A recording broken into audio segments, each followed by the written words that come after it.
Hi, I'm sitting here on a cold winter's night, and what I thought I would do is get out my oil pastels, which I played with in a previous video. I swatched them out, and just play with them. Because as I sit here and it's cold and miserable outside, I'm dreaming of hot weather, gorgeous landscapes, colors, animals, exotic things, everything that would take me away from where I am right now. So I thought that would be a fun thing to do. It's really just going to be a mega doodle session. I haven't got it planned exactly what it's going to be. One of the things that I'm realizing as I'm going on this YouTube journey of making art videos is that every time I sit down in front of the camera, I feel like I have to come up with an amazing piece of artwork. And that's just never going to be the case. It's not even how I work. But I see so many people just sit down and just go whoop, whoop, whoop. And it looks amazing. So there's that kind of weird invisible pressure to do that.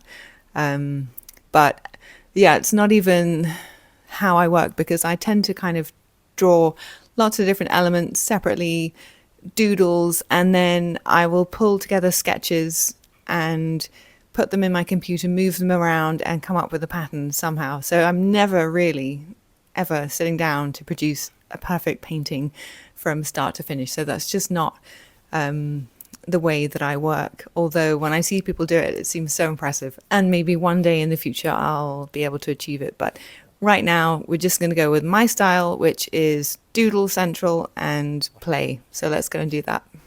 So here we are on the sheet of paper.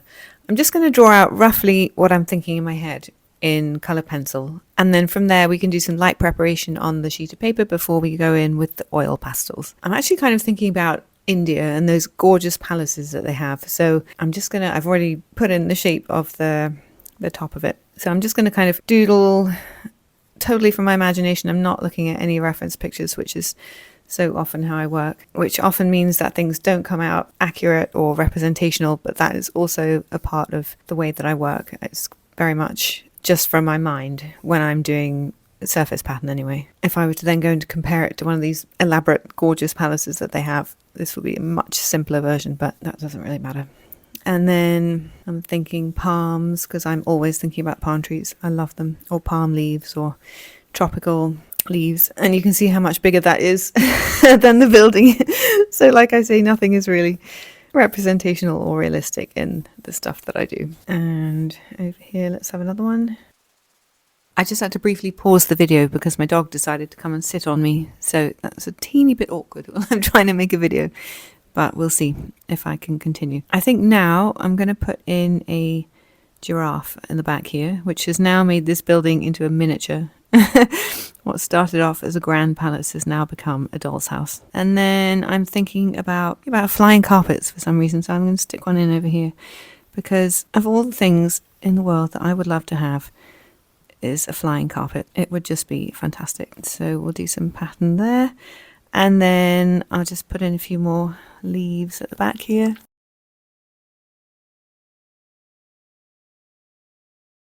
Let's see, maybe another little tree down here. And I think that will do for now. I want to get rid of the white background because I have discovered in the past that I don't particularly like putting down the oil pastel directly onto the white background. I've preferred it in the past when I've had a bit of a coloured background. So I'm going to do a really light watercolour wash.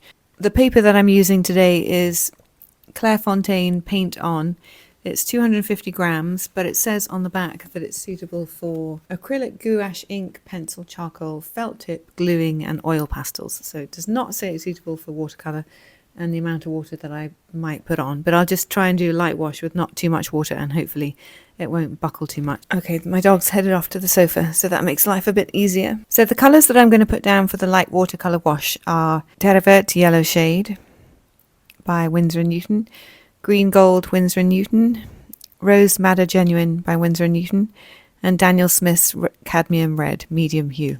So this is going to be really light, just literally to take away the white of the paper. So there's my light wash. I'm just going to put that to one side a minute while we dive in and pick some of the colours from the oil pastel set. So from this palette of 76, I've picked out 24, which are, I think, my key colours. So I'm just going to quickly swatch those out on a piece of paper so we can see which ones we're dealing with, and then from that selection there we'll go into the doodle. I'll just do this fairly quickly because I already have a swatching video of these pastels, which I'll link to below if you want to see that one. Vermilion red, which I absolutely love. Coral.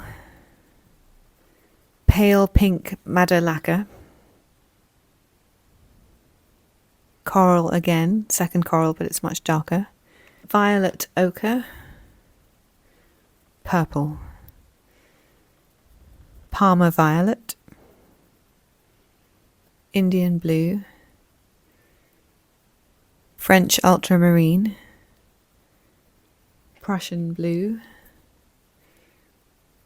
Oh wait, no, I got that wrong. That was the Prussian blue, and that was the indigo light, so there's no French ultramarine. Barite green. Celadon green. Turquoise blue. Celestial blue. Midnight blue. A really greasy olive green. Moss green. Pine green. Sap green light. Blue grey. Raw sienna. Red brown. Yellow green. Reddish brown grey. That is also really greasy. They're a lot less greasy than they were the first time I swatched them out, but some of them have just maintained their grease on the outside even though I cleaned them off. Some of them are quite dry, like the black here on the end. Completely dry as if it never got affected by the heat, but some of them are super greasy. So here is my patchwork palette. I think that's really lovely. Those are the colours that I like the most from the selection of 76. I'm just going to work with those. So now let's bring back the piece of paper if it's dry. So the paper has risen on the corners a little bit, but not too bad. I was expecting it to buckle and ripple, so it hasn't done that, which is great. So I'm just going to dive in really without much forward planning about what colours I'm going to use where. And we'll just see what happens. It's just a play, just doodling. I'm going to go straight for this palm tree here on the left. I'm so glad I put that colour down, that wash down, because it just really, I think, makes it a much nicer experience to not have that white underneath. I've also got these cotton buds, so if I want to smudge out anything, I can do it using the cotton bud, because using my fingers just seems like it would be really painful. But obviously when you do that, you kind of lose the texture that you can see in the colour coming out from underneath, from behind with the oil pastel. So I'll use it sparingly, but every now and then. Just going in with some turquoise on the leaves.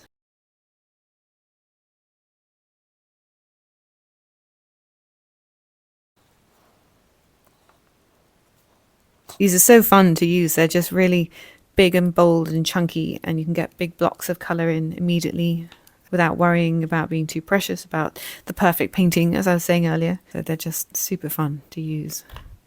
And that was kind of why I wanted to get them. Almost looks like a peacock, which kind of makes me feel like I should put a little dot in the end. It'll be the peacock palm tree. This is the midnight blue. Get rid of both the the blue and the purple that I just put down. Or mix it all in. And then let's do some sap green stalks coming up here.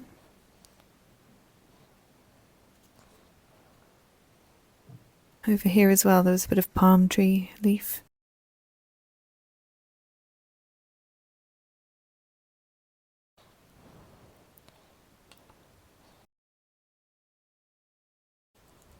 I'm going to put some of this gorgeous moss green on the building.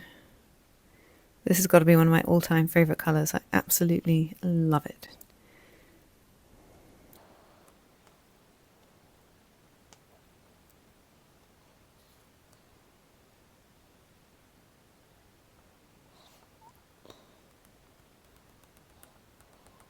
This one I'm using the yellow green, but it's a really lovely warm colour, so even though it's a kind of grey muted colour, I think it's really beautiful and harmonious. And you can see if I had the white background, that would really feel incomplete, but because I've got that gentle yellow soft background, it kind of works quite well, I think. And then I feel like we need some pink.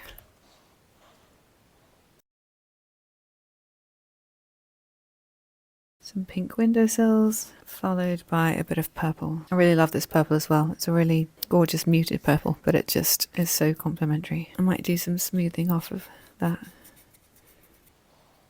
I'm going to put in some more leaves up here.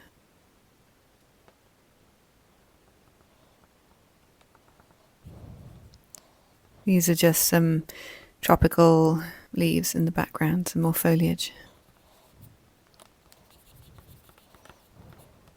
Might just do some blending around here. Okay, the giraffe is going to be a kind of reverse of the building, so I'm going to put in some little grey or browny dots on him. And then he's going to be that yellowy colour.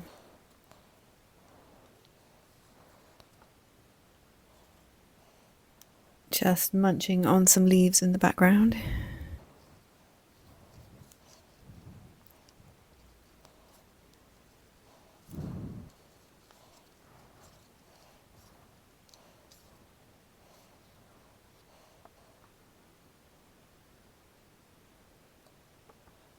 And now I've left myself with nowhere to put my hand, so I'll have to hold it over here in the corner. Okay, so now I'm thinking flying carpets. It's going to have to be pinks and reds, I think. Let's come back for the vermilion. Look at that colour, it's amazing. Let's give it a nice zigzaggy border, I think.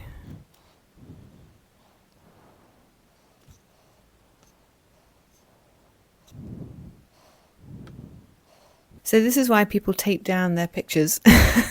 Not only does it give you a nice border, but it keeps the thing on the table. I'll have to remember that for next time. And then you don't have to put your hand in the middle of it somewhere just to keep it steady, which is a much better idea. Okay, so now I feel like we need some pink. I'm going to go for a row of pink squares around the outside. These can be the control buttons for the magic carpet. That can take you to all sorts of destinations. I would love to have a magic carpet. I'm going to have to bring back in the yellow.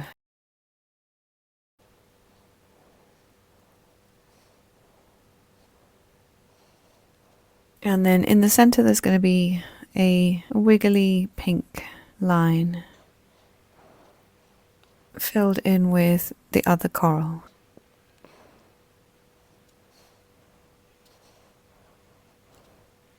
Okay, so we're nearly done. I think I'm just going to add some fringes for the magic carpet and then we'll be done.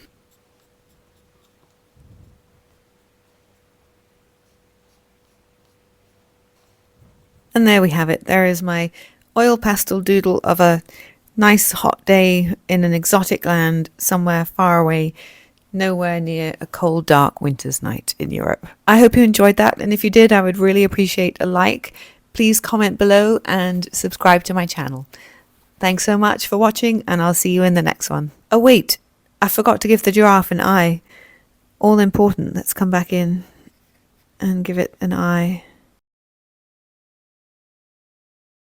There we go. It's done. Hi. I'm sitting here on a cold winter's evening and what? Hi. I'm sitting here on a cold winter's evening. So for today's video, I thought what I would do is sit at the desk and just play with some oil pastels because they're super bright, and although what?